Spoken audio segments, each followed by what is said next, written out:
Hey fans, viewers, and listeners, welcome to another exciting episode of Fight Inside Podcast.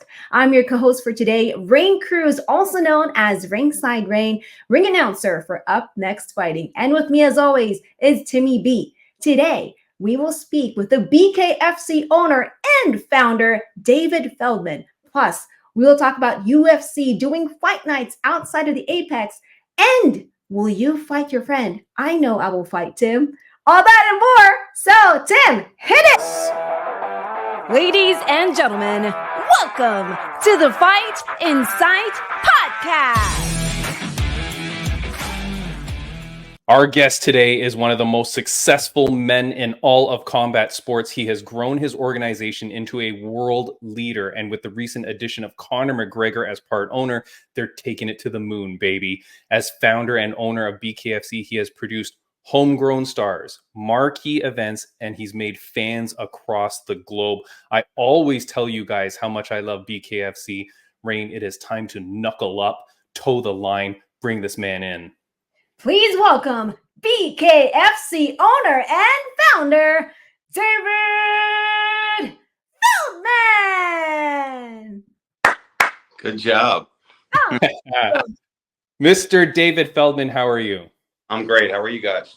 You are the most busy man on the planet, so I really appreciate you spending the time. Before we get things started, I do want to say thank you so much for creating BKFC, and secondly, for letting my wife and I get media passes for the podcast. We went to, for the audio listeners, I am stripping down, David. Oh, Nice. BKFC London. Did you? Wow. I was there, baby. It That was epic event, man. Oh my goodness. BKFC, I'll tell you, David, let me just explain to you. I took my wife there. I said, we're there on our semi honeymoon. And I said, hey, there's a BKFC event in London. Can we go? And she said, oh my God. Anytime she watches it, she turns away, can't stand all the blood and gore, right? She loved it. She liked it in person. Dude, we get there. She tells me the whole trip there, I might just be on my phone. I might not watch. From the very first walkout, her eyes are glued to it. You put on a better show than anything I have ever been to, David. Like UFC, Bellator, any of the big names, your show is the best. Thank you so much. I appreciate it. I really do. What was your favorite moment of London? Well, this was the one in Crystal Palace. It was headlined by Connor Tierney, who was a former guest of the podcast. All right. Fans, man. I thought you went to the first one. My favorite moment was when they did Sweet Caroline and everybody was singing it. It was insane, man. It was sick. I was like, holy crap, this is awesome. No, dude, the crowd was insane. The fans were going wild. It was epic there. I do want to ask you though, I obviously watched your interview on the MMA Hour. And so I heard you say some things. When we have guests on the podcast, we normally end it with a question that I ask everybody, but I want to ask it to you first because of one of the things you said on that. So it's a question that we ask all our guests. It's a question that my mom used to ask me almost every day of my life growing up. David Feldman, on a scale of 1 to 10, how happy are you? I mean, it's actually a double-sided question because if you're talking about like the growth and where the company is at this point, I'm at a 10. If you're talking about, all the pressure and everything that's going on, we're probably at about a 7, but we're getting there because nobody knows what you go through to do something like this. Like this doesn't happen overnight. You don't snap your finger. You don't sleep. You go beg for money. You have to convince people of your dream. You have to do different things because, look, if we were just running we did 12 events a year and we just wanted to be successful, we could make a lot of money on 12 events a year and that would be it. We'd be a profitable company. Nobody would talk about us. Nobody would care about it. It just wouldn't matter. So we're not happy with that. We want to grow. We want to be global. We want to be really one of the biggest combat sports on the planet. And to do that, you need to grow, and then you need to raise capital, and you need to get money in the door. Someone that believes in you and believes that what you're going to do in the next 5 years. And we found a very good group of guys, especially from Triller that believe in our dream, and you know, they're backing it now. And I think that in the next 30 to 45 days are very pivotal, pivotal, pivotal. I can't believe I can't even say it. Pivotal for us, very pivotal. That we're getting all this money in, and we're doing all these big relationships. We just got Conor McGregor on board, as you know, and I think that it should really like just catapult our trajectory in the next like 30 in the next 60 to 90 days. And I think we're going to put ourselves in a great position to, you know, because I know I'm going to answer some of your questions without even you asking them yet, and I'm sorry. No, But in perfect. 2 to 3 years, I see us as there's nobody else out there that can compete with us, obviously, except for the UFC. They're a juggernaut. They're their own beast, and we're not trying to compete with them. We're just trying to compete with ourselves.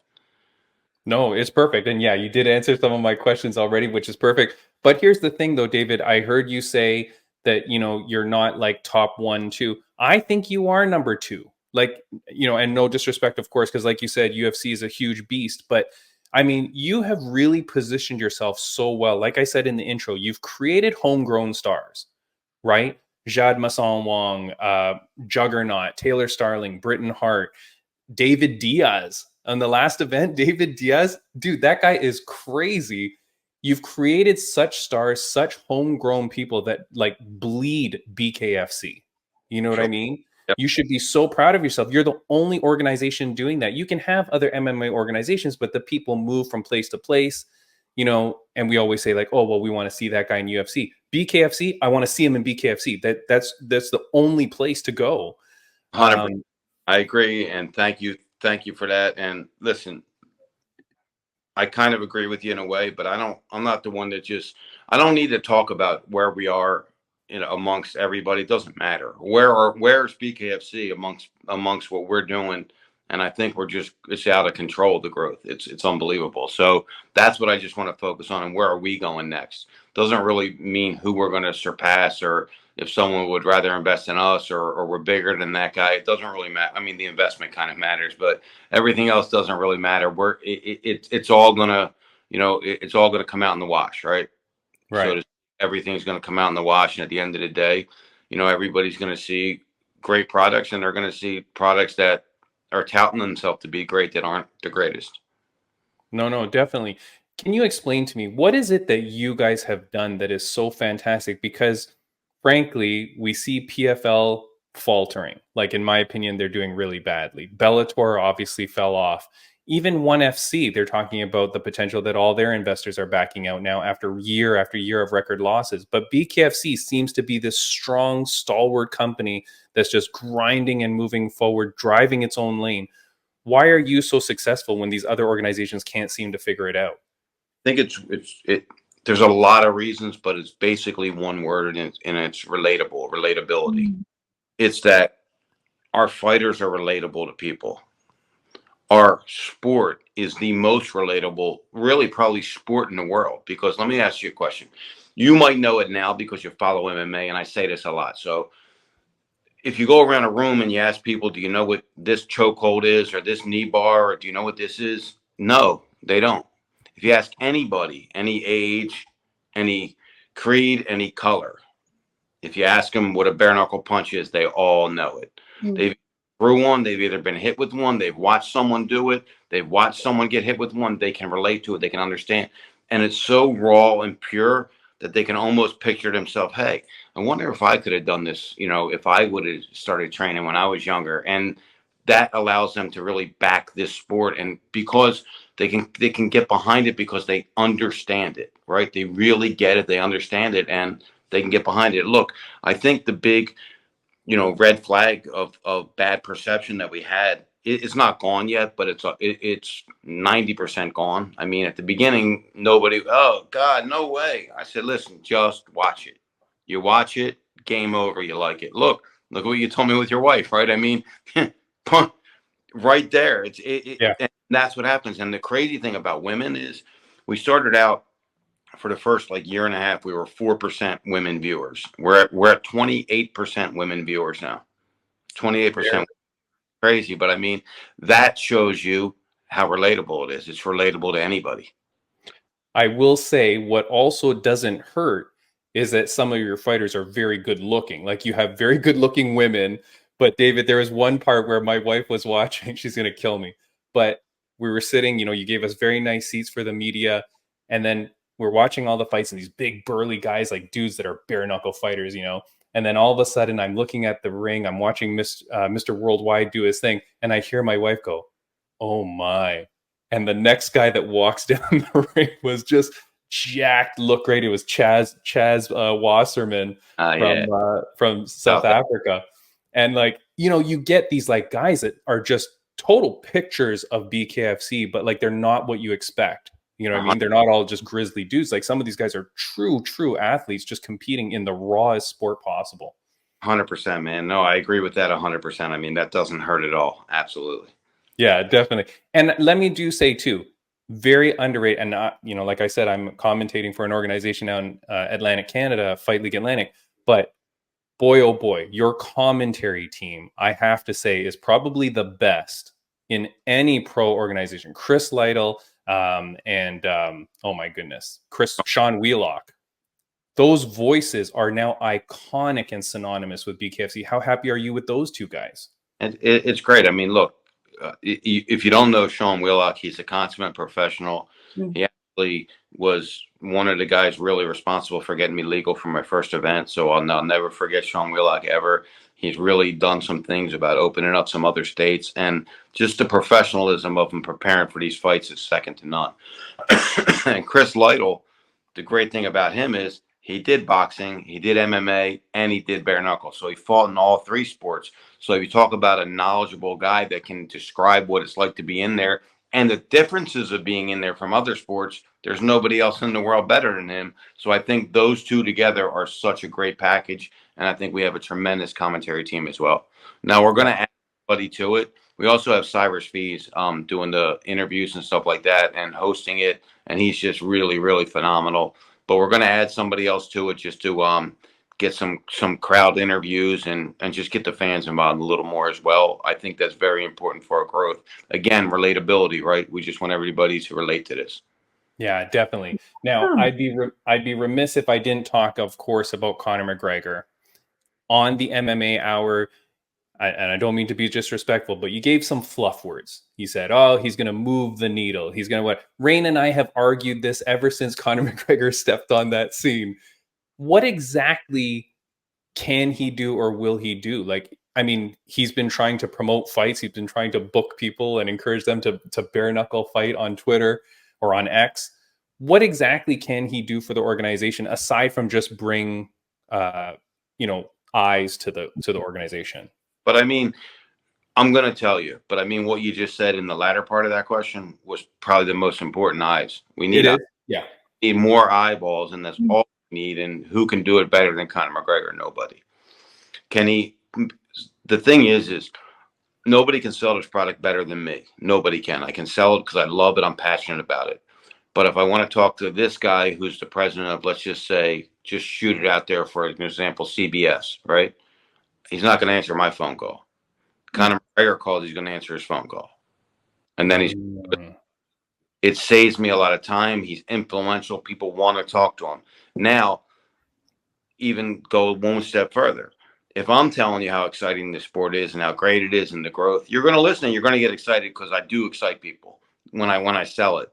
But if Conor McGregor, who is a legendary UFC, 2 or 3 time world champion, gets on there and say, "This is the best combat sport I've ever seen in the world. It's the best thing out there," they're going to listen to it more than they're going to listen to me, right? Because he's been there at the top of the top and everywhere in the world. And I think that's what really helps this thing.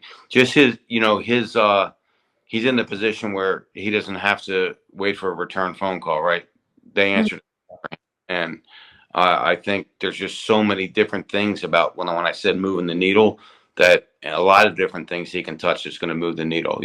We didn't even talk about this, but I mean, imagine having some kind of unscripted series or a reality show or docuseries and Conor McGregor's there. They're going to want to watch it, right? If I'm there, they're going to say, "Oh, that's pretty cool." If he's there, they're going to be like, "Holy crap, Conor McGregor's on there. Let's watch it." I mean, I know it. He knows it. And that's part of the reason why we brought him in. Nice, nice. No, that's an excellent explanation, and that brings it home to me a lot because yeah, it's those opening those doors Sure. that potentially might have taken you a little bit longer to open. He can just smash right through them for you. That's 100%. incredible. Yep. Raine, anything you got for the man? Yeah, so I read the article on rollingstone.com, and David, I commend you, man, for going through all the adversities in your life and being who you are right now. Do you sometimes stop, to smell the roses and kind of look back like, okay, you know what? I've been through a lot, but man, I made something out of that. So it's hard because we're going so fast and there's still so many obstacles there.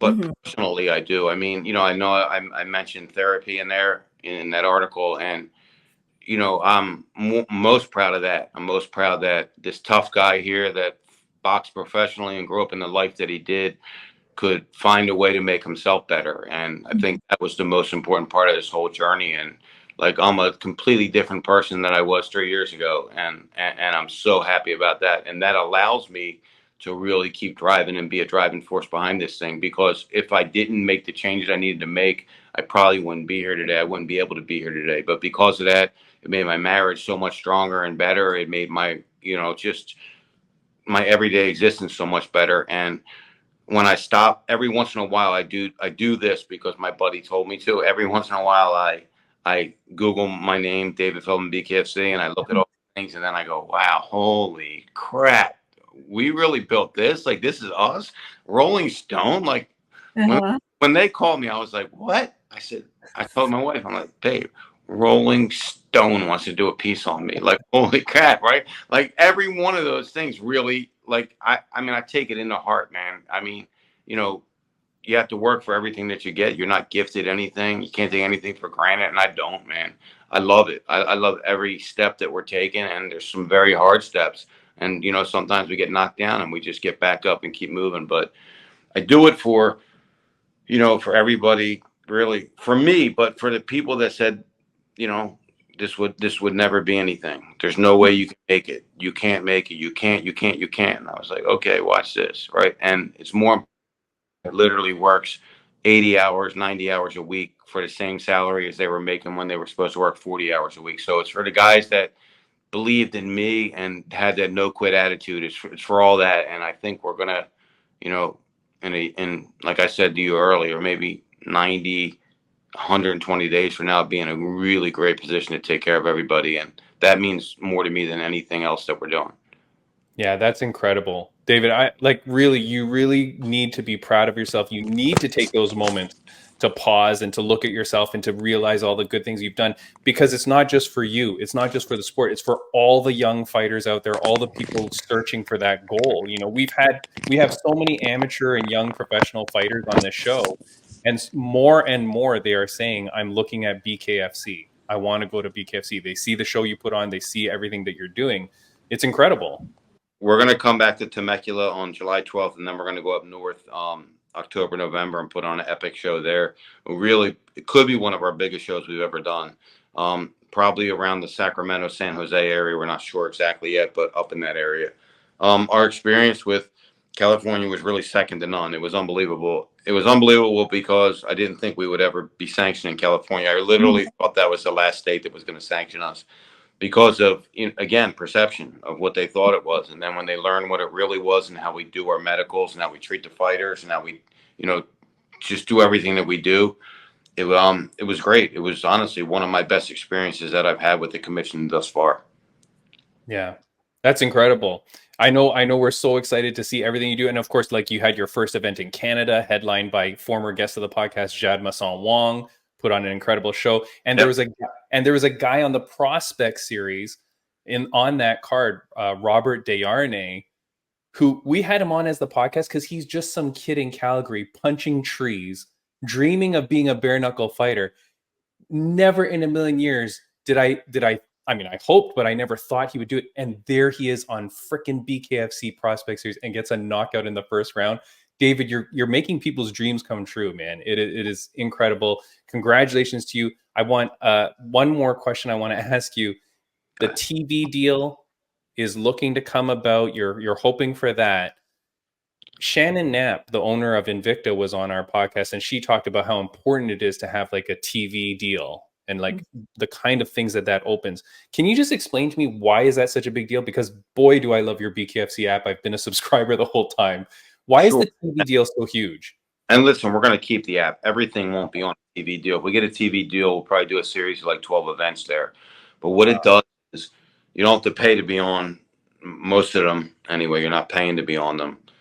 The app is great, but it's still in the box, right? This little box of people that love BKFC, but it's not like you turn on BKFC app and you might watch soccer, you might watch basketball, right? But you turn on this network that we're talking about, and there could be basketball, soccer on, and then you see us on. So we have the ability to have so many more crossover fans just coming in and bumping into it by accident, right?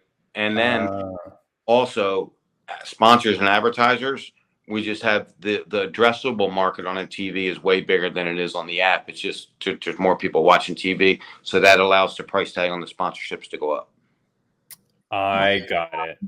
Well then, David, all the successes to you, man. I really appreciate your time coming on this podcast. Like I said, I've been a fan since day one of BKFC. We've been singing your praises and BKFC's praises on this podcast. 171 episodes we've done of the show now, including today's.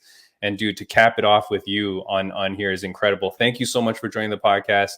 Is there anything that you want to say to fans, viewers, and listeners of the podcast before we let you go? No, I mean, just two things that I want to say just about anything is if you have a dream and you want to do something, don't quit. Don't let anybody tell you can't do it because they can't do it, because you can. And number two is go to the BKFC app. As you mentioned, it's got all the great interviews, all the great content, all the great fights, the library, everything you want to see at the BKFC app. So check that out and keep following us. And I really, really appreciate guys like you guys really taking the time to talk about us. You don't have to, and you do. And of course, I'm going to give you my time, and I'm glad that I was on here. You guys are two really nice people, and I really appreciate you guys having me on the show, and we can do it again soon. Thank you so much, David. Now, I started off the podcast by taking off my shirt and having a BKFC. Take off your shirt and show the Fight in Sight shirt that's underneath. Go. Have a good day, guys. Have a good one, David. See you later. Bye-bye. Oh my Raine, God, that's amazing. Never in a million years did I think we would have David Feldman on this show. Never in a million years. I know. It's crazy. It's like, that just happened. We just talked to him. That's amazing. I love seeing how happy he was. Like you could tell. We look on his face, like he was really happy just talking about BKFC, talking about, like the future of BKFC, because it's not just good for the company, it's good for, the combat sports fans and people who would, like he said, there might be fans who might cross over into combat sports, into BKFC. Right. Once this TV deal goes through, they could be watching basketball, soccer, and then, oops, oh my God, what is this? Oh, BKFC. No, and they'll get more fans. See, but this is why it's a little bit different than what Shannon Knapp talked about when she was like, oh, but if we get a TV deal, that's huge. Because that doesn't work for MMA, though. Because again, she was like, oh, people might think it's the different organization, or they think it's UFC, right? And they just keep watching. But with BKFC, it's a totally different sport. Mm-hmm. Totally different experience. And like I said, my wife, for her to sit there and watch the whole event glued, not just because stupid Chaz Wasserman looked so sexy, but because the event was so exciting, because it was nonstop, high energy. I'm telling you, I've been to multiple UFC events. It was far better, Raine. When they go to California, you must go. You have to. Temecula is just like an hour away from me. It's wine country here in where Raine, I live. You have to go. Wear your Fight in Sight tank top. We will get you media passes. I will email the same person as last time. You got to get there. It's such a show. And to anybody watching and listening, like if you have the chance to go to BKFC show, you go to it. Like do not stop. Do not pause. Go. Book it and go. Like it's crazy. And I'm excited because it's going to be in California. So I'm going to see people that I work with at Up Next Fighting. Because if I'm not mistaken, I think Chris Lieben was one of the refs at Mania 4, right? Yeah. He's so proud of him. Yeah, Chris Lieben is the first guy to ever fight and referee for BKFC, so that's pretty cool. That's awesome, guys. Thank you so much for watching the podcast. If this is your first time here because of David Feldman, obviously, thank you so much. This is episode 171, something like that. But you've got a whole bunch of other episodes you can catch up on. Like I said, we've interviewed so many BKFC fighters, right? And they're always the nicest people. They're always such good people. So thank you for doing that. Go to Fight Insight Podcast on Instagram, Twitter, whatever, everything, right? Just follow along. Raine, in terms of a Friends of the Podcast update, I do want to say, what do I have to say? Friends of the Podcast. Congratulations to Charles, I forgot his last name. Johnson, the Skullet Gang, Energy. Charles Johnson gets a win. So happy for that dude. So congratulations. In his hometown of St. Louis, Missouri. First time ever. Hometown hero. Let's go. Not only that, he has a massive crowd reaction. You're not stuck in the stupid Apex, right? With 3 people clapping. He had that whole crowd. Like what a great moment for him. So happy for him. I saw, I think on his Instagram, like his wife and kid were there and stuff like that. It's just beautiful. Beautiful. Yeah. These guys are such good people. Congratulations. Friends of the podcast, RageWorks Podcast Network. Obviously, if you like this podcast, go check out other great audio podcasts at rageworksnetwork.com. Next week on the podcast, we don't know where we're putting this podcast. We think we're doing it this week, right? Yeah, obviously. Yeah, okay, we're doing it this week. So next week on the podcast, I think, or at least very soon, is going to Basil Hafez. Habibi. The Habibi. He's coming back. He's fighting on June 1st, I believe it is. So he's going to be on the podcast. He's returning. He's a great dude. Can't wait to talk to him. And we've got other great fighters lined up. I've got a very famous BKFC fighter that just said she's coming on, Taylor Killer B Starling. So she is a huge star range. She's coming on. She just messaged me, said, let's do it. So I'm very happy about that. And then, of course, you're going to see me very soon, June 8th, Raine. I am working on my notes. Fight League Atlantic. I said it a few times. I said it while David Feldman was here so that, in case the media picks it up, they'll go, what? Who's Fight League Atlantic? And then they'll go check it out. June 8th, Fight League Atlantic, FLA 15 is going to be in Dartmouth, Nova Scotia. It is going to be an incredible show. Main event is going to be former UFC fighter Chris the Greek Assassin Kalidas. He's fighting his retirement fight against Rhino Rhines. That's going to be a crazy fight. That's kicking it up. That's the main event. And there's going to be tons of great fights. They're already there. Go check out at Fight League Atlantic to go see all the fights that have been announced so far, and more keep getting announced. Raine, I'm very excited about that show. It's going to be the first time my wife gets out there as well. So that's awesome. That's awesome. Yeah. So very nice. Of course, beautiful Canada, East Coast Canada. If you have, American, I don't know, $20, you can probably fly to Canada, stay at a hotel, have great food, watch the show, and go home. How much is the American dollar worth now? It's a lot, right? Like it's killing our dollar compared to your guys' money. Yeah, our Canadian monopoly money. Yeah.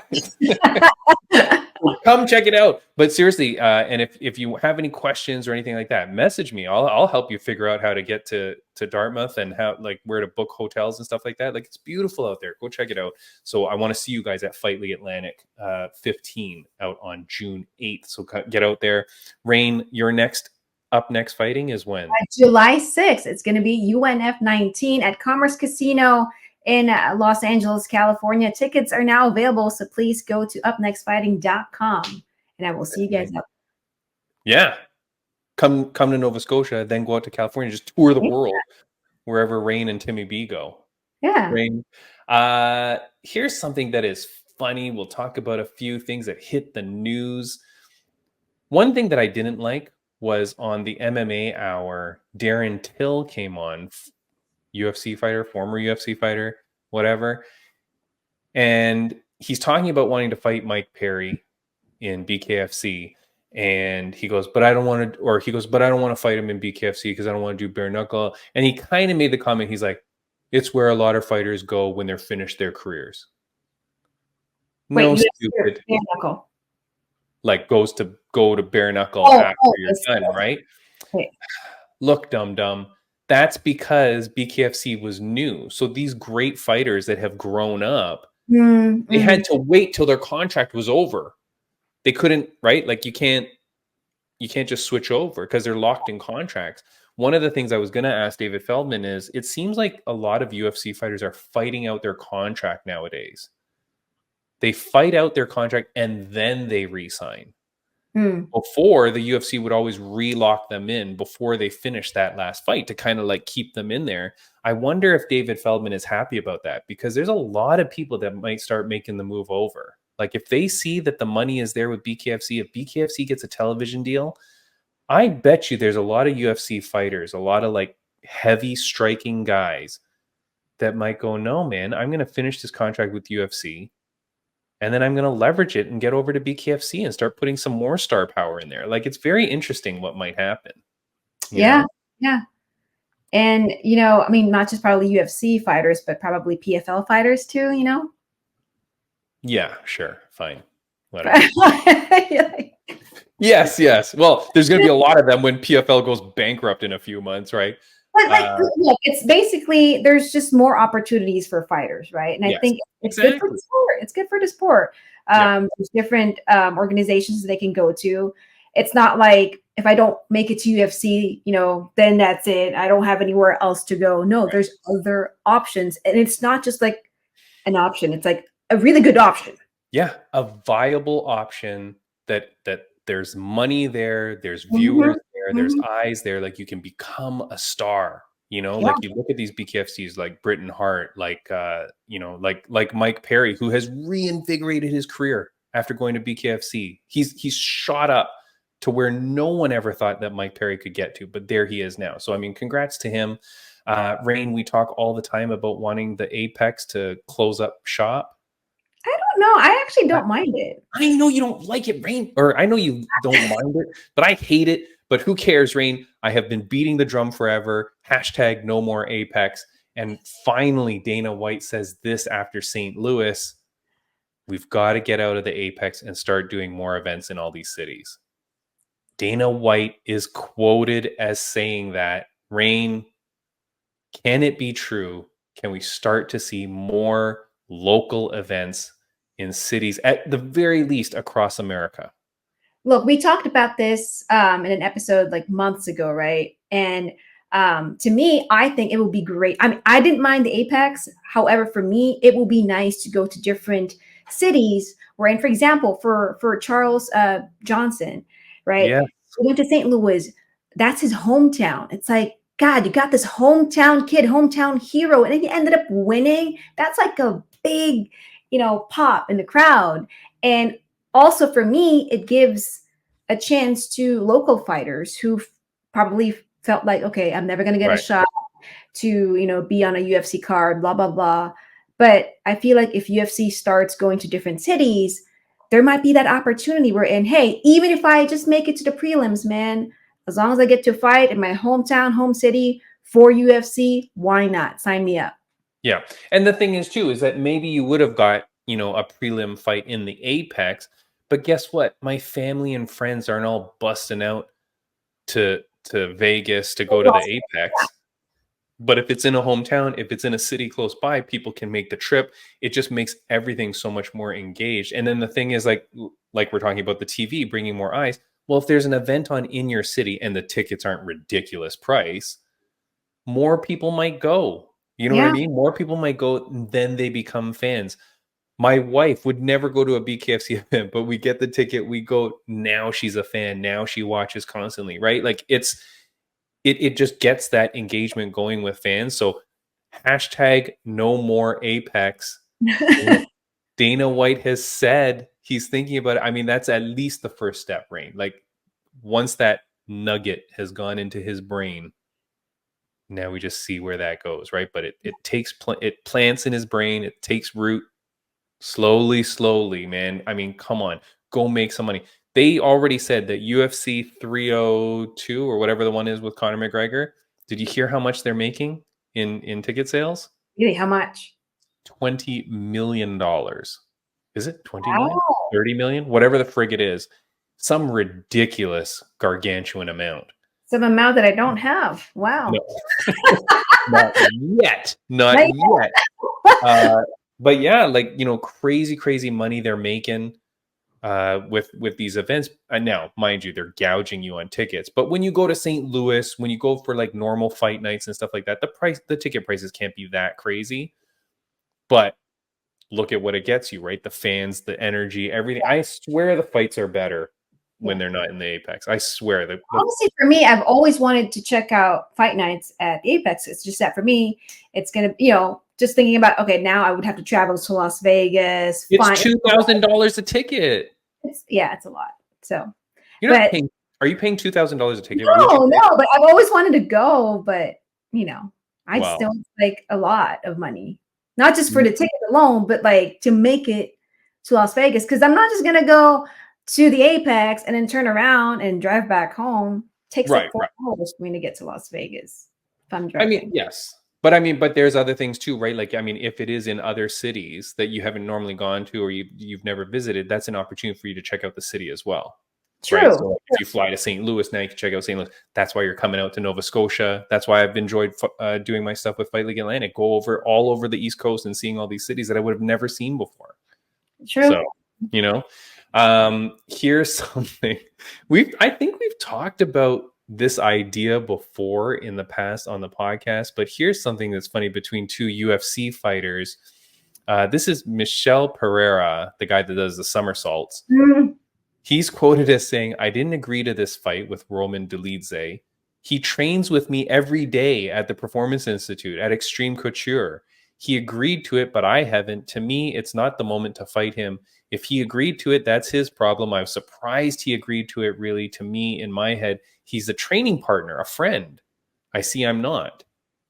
So, Raine, apparently these two guys that train together, they're now going to fight. The one guy signs the contract. The other guy kind of oblivious to it. I mean, from what I see on Wikipedia, these guys are now scheduled to fight in July. Oh, okay. Raine, this is not for the title. This is not a contender series fight to make it into the UFC. This is just a regular fight, possibly on the prelims. Do you fight your friend? Let's see. If my friend is down to do it, why not? You're going to try to kill your friend. Well, no, it's a sport. I wouldn't mind. Your goal is to kill him. Your goal is to throw a head kick to his dome or her dome and knock her out. Could cause life-ending injuries, could cause lifelong injuries. That is the sport we're talking about. Sport. I mean, true. I don't know. I guess like for me, it's like, number one, how good is this friend to me though? Trains with him every day at the Performance Institute. I know, but what I'm saying is like for me personally, if I'm supposed to like fight my friend, it's like okay, is this some friend that I'm okay killing? Basically, yeah, killing. Or like, for example, some people are like sore losers, right? They're cool with fighting you as their friend, but if they lose, then they tend to be like, you know what? I'm a sore loser, so I'm not going to be your friend anymore, right? And there are some friends who are like, all right, cool, I lost to my friend. It's okay. So it depends. But I wouldn't mind. I wouldn't mind fighting my friend. Why not? Raine, you're a horrible person. What? But what is funny though is that I started to message some people, or like I think I put it in our Instagram, like one of the like a question or something like that. Some people reached back out, and almost all of them said they would. I had strangers messaging, but some friends of the podcast, people who actually fight, Raine. Like I'm talking, like UNF fighters. I had jiu-jitsu people, or no, they're MMA fighters too, that fight for Dan Henderson fight night. Then I had some boxing guys. They all said, yes, for enough money, I would do it, no problem. And I would clarify, I was like, not for a title, like just a normal fight. You could fight any freaking other guy. Like, yeah, it's fine. I don't know. Obviously, Michel Pereira, by the way that he responds to this, seems like he's not that cool with it. Mm-hmm, mm-hmm. And I think when he says like now's not the time, or like I don't think now's the time, meaning like, hey, if we're way up in the rankings, even if it's like a number option is to fight your friend, right? Or it's like a number one contender spot fight or something like that really means something, and there's nobody else to fight. okay, I guess we do it. But boy, oh boy, like it's very interesting. Some of the comments I got were, you know, hey, we spar every day, so I might as well get paid for it. So I'm But when assuming you wouldn't, because me? yeah. No, zero. Zero would I do it, Raine. You know what happened recently? Up Next Fighting called me and asked if I could ring announce for them. And I said, no. I said, no. How dare you even ask? No. Ringside Raine is my friend. I would never do it. No, Raine, I would. And that's actually, in all honesty, when I began this podcast, a little behind the scenes here, there were, and it's so funny, the podcast was called Two Friends Fighting. It was two guys from my gym. They were doing a podcast. Before I started this podcast, I called them to ask permission. It was okay that I do it. I wouldn't have even started a stupid free podcast if those guys said, you know what, it's kind of our thing right now. Please don't do it. I wouldn't have done it. I just feel like, you know, like there's so many goals that we're all striving for, that like we're trying to find success in life and stuff like that. I wouldn't want to succeed over the backs of a friend. Not if I didn't have to. Okay. I see where you're coming from. I don't know. But Raine, I mean, geez Louise. Well, to me, the way I see it, it's like, hey, it's a sport. If my friend is down to compete against me, why not? Because it's not tennis. It's not. I also have a question. If you ever saw a man playing pickleball, is that like the most unattractive thing in the world? Not really. I don't care. Oh my God. Raine, the answer is yes. That's terrible. What? Pickleball? Having fun, why not? No, it's not a sport. It's Great ridiculous. for him. That's another podcast. This just in, Raine, next week's podcast with Basil Habibi Hafez.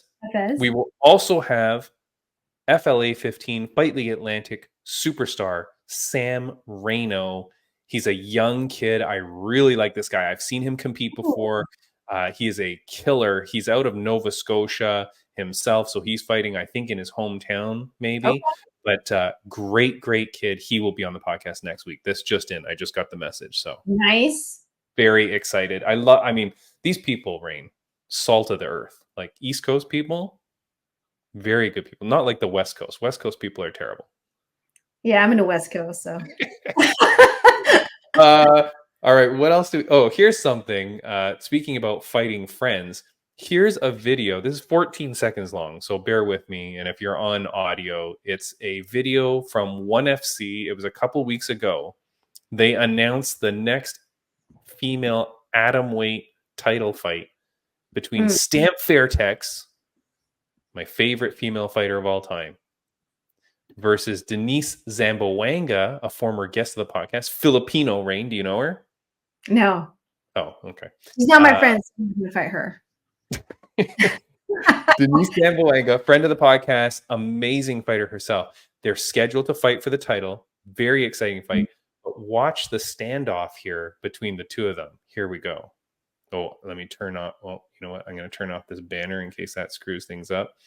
All right, here we go. Here's the Stamp and Denise. I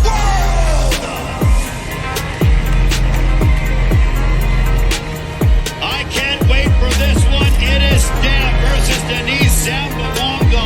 What a matchup this is going to be. Tickets are on. Raine, can you explain to the audio listeners what we just saw? I saw two fighters who are smiling at each other, being friendly to each other, and then towards the end, they did the little heart thingy with the hand. So I thought that was cute. Arms over each other's shoulders, making the little heartsy sign. At the beginning, it looks like Denise goes to kiss her on the lips. Not gonna lie, that's pretty sexy. I mean, if you're gonna do that, Raine, thoughts on that?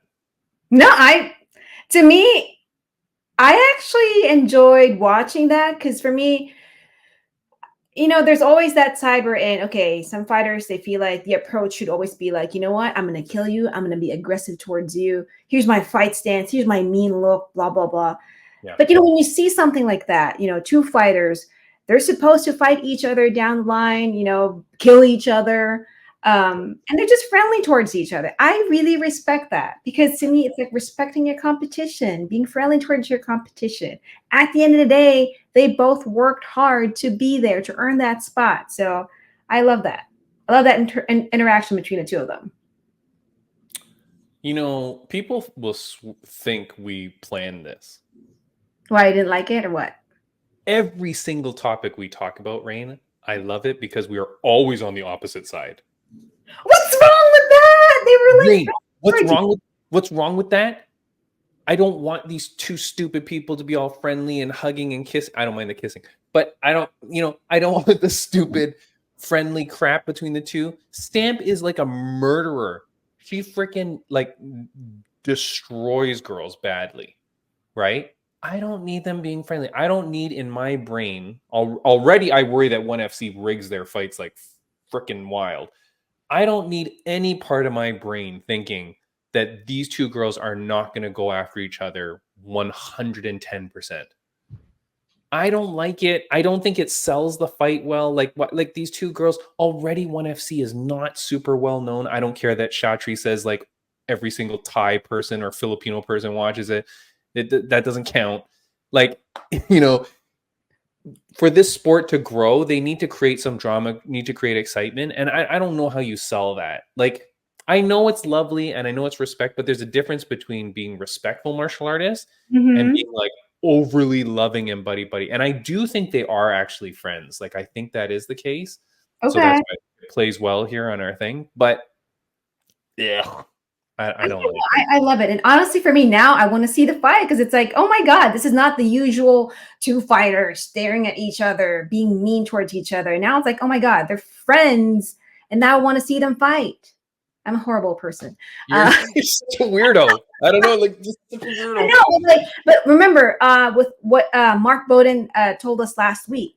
He said there is something to say about a fighter or fighters, like what we just saw, who can just instantly switch from being friendly to fight mode.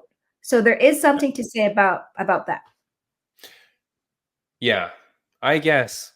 And look, if you can turn on that killer instinct. I mean, but here's the thing, Raine, like in training at the very low level that I do, and watching my friends fight here in Toronto that are just competing in the local circuit kind of thing, right? Muay Thai or whatever, boxing, Muay Thai. There are those people that cannot turn on the kill switch. There are people that cannot turn on that bloodlust. They are too friendly. They are too chummy. And even when they were competing at the amateur level, it looked like they weren't going for the kill, and it would hinder their success. Like those people would not win, or they would have like, very not great records because of that. If you're too friendly with the person, I worry that prevents you from turning on that kill switch. Now, these are professionals, of course. This is their livelihood, blah, blah, blah. But I do understand human nature. I just wouldn't be able to like kill my friend, I don't feel like I could do it. And I worry that other people, even subconsciously, 1%, if you hold back that one little bit, I don't know. The only thing that will redeem this is if Stamp I love Denise too, because she was on the show. But the only thing that will redeem it is if one of the two of them like totally obliterates the other one. Then I'll be like, okay, good. But if there's any if in any way this fight doesn't go like a massacre or a murder, I'm gonna feel like there a fix was in. No, I don't know. I don't think so. I honestly think now I'm just like, I just want to like see the fight, because like that interaction between the two of them just like sold it to me. It's like, it's not like the usual, it's something that's out of the ordinary, right? Kind of like when Mark Bowden make the reference about Sean O'Malley with the pink hair, pink suit, whatever. It's something that's like, oh, would you either like follow that pink hair guy or be against that pink hair guy? So to me, seeing that, friendly interactions, really friendly interaction between the two of them, it's like something out of the ordinary. So now there's these two people, you and I, which, for you, you're like, nah, I don't know. this is not really selling the fight for me. And now I'm like, oh my God, I gotta watch this fight. Two friends fighting each other. Sign me up. I guess. I don't know. I mean, it's crazy. It's interesting. We will see what happens. I know we've got other topics that we're going to talk about. I know you're writing it in the chat here. You're talking about are you talking about the ring announcer that says the totally wrong thing? Yeah. Like the video that you sent me. Oh, yes. I sent it to you. Okay. We're going to talk about that with future guest Joe Martinez. We'll talk about it with him, but that might not be now. Wait, you're saying that might not be for a couple weeks, right? Yeah. Okay, well, let's do it very quickly then. Like, at least maybe get a little quick thought on it. This is so now, because you're saying this, I don't have it lined up here. I don't have it ready to go. But you're talking about, it was a title fight. It was a boxing title fight with the Sugar Neeks, who is a very good-looking lady. Do you know her? Do you know who the girl is? Oh, no, but I saw parts of the boxing match. No, who cares about the boxing match? Have you ever seen her Instagram? No. No? She's Australian, right? I think she's Australian girl. Okay. Sugar_Neeks, Neekz. Sugar Neeks Johnson. Anyways, so she fights this girl. It's for a title. And we just lost all our viewers because they went to go look at Sugar Neeks now, and now they're not coming back.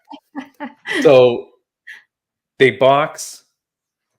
The announcer gets him in. The ref's holding. He calls out the scorecards. Winner, Susie, whatever the hell the other girl's name is. Sugar Neeks does not win. Blah, blah, blah, blah. The commentators start talking. Then all of a sudden, the ref grabs the two girls' hands again, brings them back to the thing. The ring announcer, almost as if it never happened, goes, the scores are blah, blah, blah, blah, blah. Sugar Neeks. And totally reverses the decision. The weirdest freaking thing I've ever seen. Raine, would you just, I mean, it's Mental Health Awareness Month, so I don't want to say this, but would you just kill yourself if you did that as the ring announcer?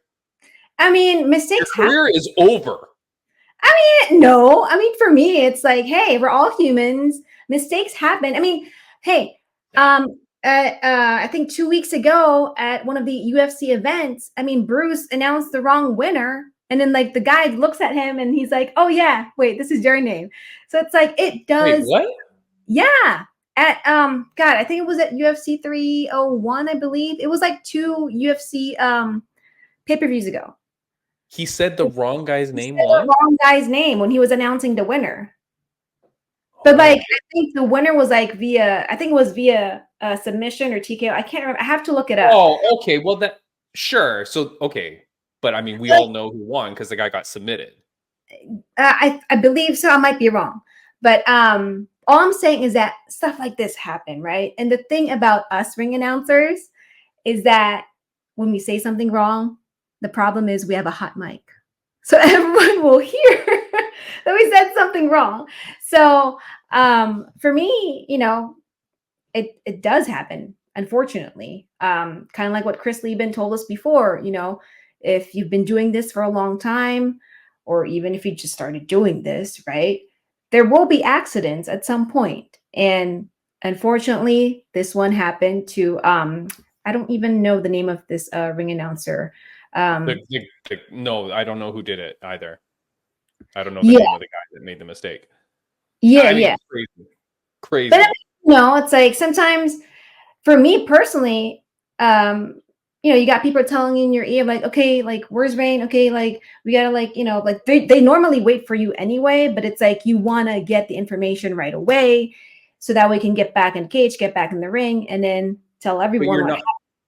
But here's the thing, though. You're not memorizing it. They give you the scorecards. Like you have a physical written document right in front of you that you're reading. True. However, I don't know if this guy copied this stuff from the scorecard, right? Because some people do that. Some people just take the actual scorecard. Well, I mean, same thing with Steve Harvey when he announced the wrong winner, Miss America or whatever. Miss Universe, yeah. Yeah, and it's like, I know. So things like this happen, and I feel bad for the ring announcer because he's getting a lot of negative, comments on social As media. he should, Rain, as he should. I This don't guy, think so. this guy, I don't think Doomsday. so because if This you guy have, will let. First of all, Rain, I'm fighting for you. If this guy gets fired, if this guy gets fired from every job possible, there's going to be a domino effect, and Ringside Rain it becomes somewhere. Like you're going to be doing something. So, like, I don't know. and to me, I don't see it that way. To me, I see it as, you know what, we're all humans, and it's about bouncing back whenever you make a mistake. For him, I commend him for, he announced the wrong fight outcome. He announced the wrong result. However, the way he corrected himself, it's like you said, it's like nothing happened. And it's okay. Because for me, it's like sometimes people don't even pay attention to what's going on. And then the only thing that they would catch is like that part that you were actually announcing the correct winner. You are so wrong. Everybody in that freaking arena knew what he said because the but if you're like watching it like on TV and you happen to looked away and then you look back and oh that's the girl that won, great, you didn't even know that something happened, right? But for me, it's like I said, I mean, even at WWE, like things like this happen. So it's not like which is incredible because, I mean, spoiler alert, the results are rigged or are pre-written in WWE. I mean, the announcer knew who was going to win that match 12 days prior. I mean, like, how can you mess that up? But maybe things change, last minute. Sure. Yeah. I mean, for me, it's at the end of the day, one, for me, it's TV production. It's a live event production. It's a high pressure situation. Not everyone can handle that type of pressure. One, you got exactly. So if you can't handle the pressure, if you can't handle the heat, get out of the kitchen, make way for Ringside Rain, because she's not going to screw it up like this dude. Well, no, I'm just saying I'm human too. Like, barely. God knows, like when, I mean, people make mistakes, man. And to me, I've heard that there's people that make mistakes. I've never made a mistake, but I've heard that it happens. I feel bad for those people, but Rain, that's crazy. We'll talk about it with Joe Martinez anyways, because I want to know if Joe's ever announced the wrong person. Yeah. And to me, that's like my fear, man. Like I'm like literally paranoid about that. Announcing the wrong winner, announcing like the wrong score. And the sad part is that, things like that happen. And so for me, it's like the good thing though is that learning how to bounce back from that, right? You announce the wrong person, you announce the wrong scorecard, whatever. Fine, you made the mistake. People on social media talk bad about you, which is unfortunate, right? How do you bounce back from that? So you pick up a new career. No. You find a new career to do. You do a new job. You put it in the past. Change your name, maybe legally change your name so people don't even find you. Change your haircut, right? He's a guy, so just shave your head, grow a goatee, whatever. Life moves on. You might have to leave your wife and kids because they might be committed to, what they were doing. So you leave them, new job, new career. You just start fresh. That's my advice. That's the Timmy B advice, plain sight advice. Right. Don't care. Be like Bilal. Don't care about anyone. You. Well, does Bilal have a fight yet? Have they announced anything? I don't think so. I think they're still holding off. They do not want to give that guy a title shot. Anyways, Rain, we are out of here. We did a good job. We had David Feldman, one of the greatest success stories really in modern day. Like fastest growing combat sport in the world, or fastest growing sport ever, whatever that stipulation is, or whatever that thing is. Super successful, man. And what a nice frigging guy. I didn't know that he was married, and I'm so happy that he says his marriage is flourishing as a result of this. I mean, here's the deal. When you start making kabillions of dollars, I'm pretty sure your marriage flourishes. You know what I mean? Yeah, I mean, especially, I think his wife was with him throughout this whole thing. The whole thing. Yeah. Yeah. And it's like, you know, Like now my wife is still waiting for this podcast to make money. You know what I mean? But when my it husband does, is still waiting for, you know, me to like have a full-time ring announcing contract. yeah. Whenever I tell her I'm going to quit my day job and just focus on the podcast, she threatens to kill me. So that's not good. But all right, we are all done for today. We've got a whole bunch of things coming up. Stick with the podcast. Stick with us. Follow, subscribe, do all that stuff. Raine, thank you so much. We're back next week with Basil Hafez and Sam Marino. Then in a few weeks, we've got Joe Martinez and Jose Rubio. Yes, and Jose Rubio is from Fight Night Customs. Yep. Yeah, very interesting story with that dude. So we're going to get that going. And then we've got, like I said, other fighters lined up, BKFC fighters, UFC fighters. We got a whole gamut of stuff to come up. Raine, thank you so much. What a great episode. Yeah, thank you as well. David, thank you so much for your time, for joining us here on Fight Inside Podcast. I don't like that he didn't take off his shirt and show his Fight Insight shirt, but that's okay. I thought he was going to, and then I think it was his internet. I think it just got cut off. Maybe his data was up. All right, see you later, guys. Have a good one. Bye.